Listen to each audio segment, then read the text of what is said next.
여러분, 갈비 좋아하시죠? 아마 싫어하는 분 거의 없을 텐데요.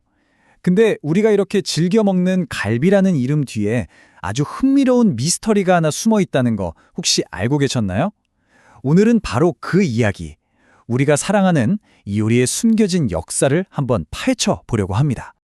자, 그럼 가장 기본적인 사실부터 한번 짚어볼까요? 갈비라는 말, 어디서 왔을까요? 네, 맞아요. 말 그대로 갈비뼈에서 온 겁니다. 고기가 붙어있는 바로 그 뼈. 너무 당연하고 간단하죠. 그런데 바로 이 당연한 사실에서부터 우리의 미스터리가 시작됩니다. 바로 이겁니다. 갈비가 갈비뼈에서 온 이름이라면 대체 그 뼈는 어디로 간 걸까요? 왜 우리가 지금 식당에서 먹는 갈비는 대부분 뼈가 없는 거죠?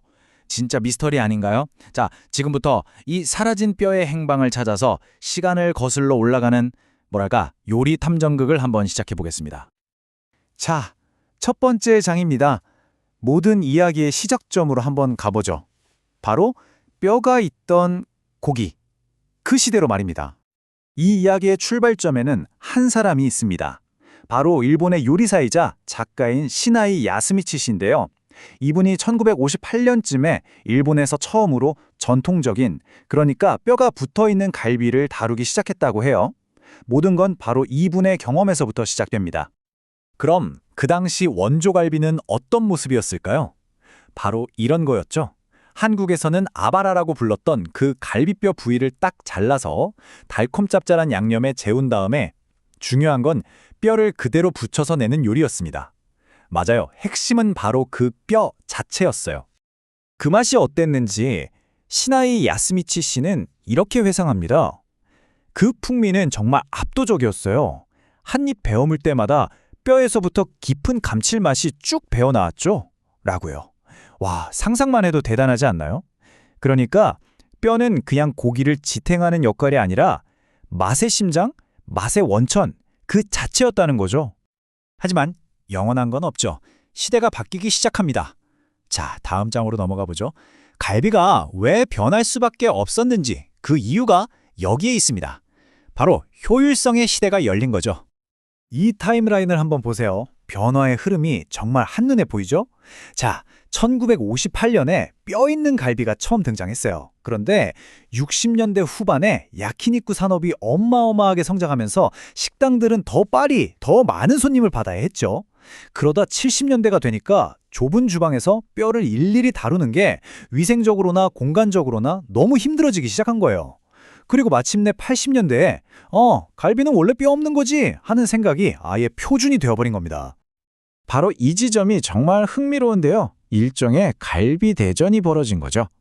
한쪽에는 뼈가 있어서 맛은 정말 끝내주지만 준비하기에는 너무 번거로운 뼈 있는 갈비가 있고요.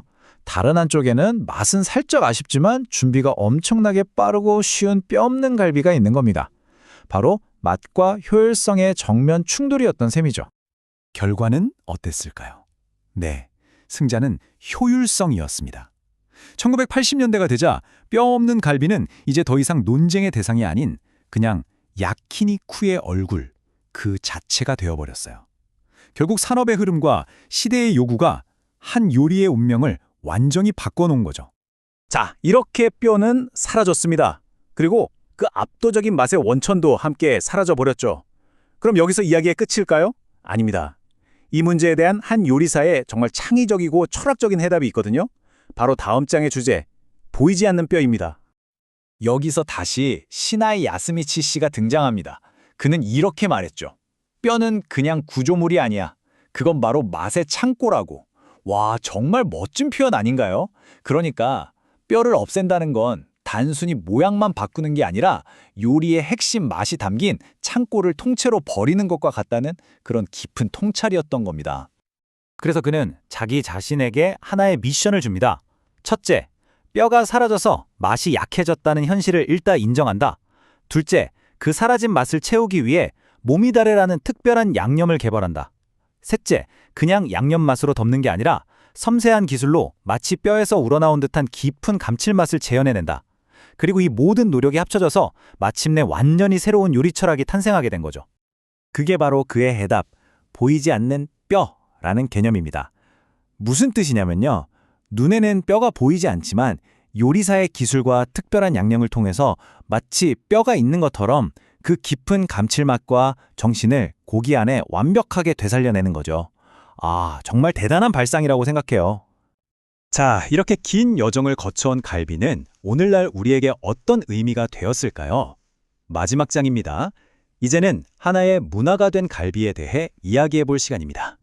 결론부터 말하면 오늘날의 갈비는 단순히 소의 어떤 부위를 가리키는 말이 아니에요. 그보다 훨씬 큰 의미, 하나의 상징적인 브랜드가 되었다고 할 수 있습니다. 좀 더 구체적으로 볼까요? 현대의 갈비는요, 물론 여전히 야키니쿠의 왕이자 얼굴마담이죠. 근데 진짜 중요한 건 이거예요.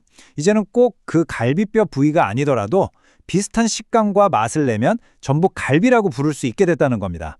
그러니까 식당들 입장에서는 이게 바로 우리 가게 스타일 갈비야 하면서 자신만의 개성을 마음껏 표현할 수 있게 된 거죠.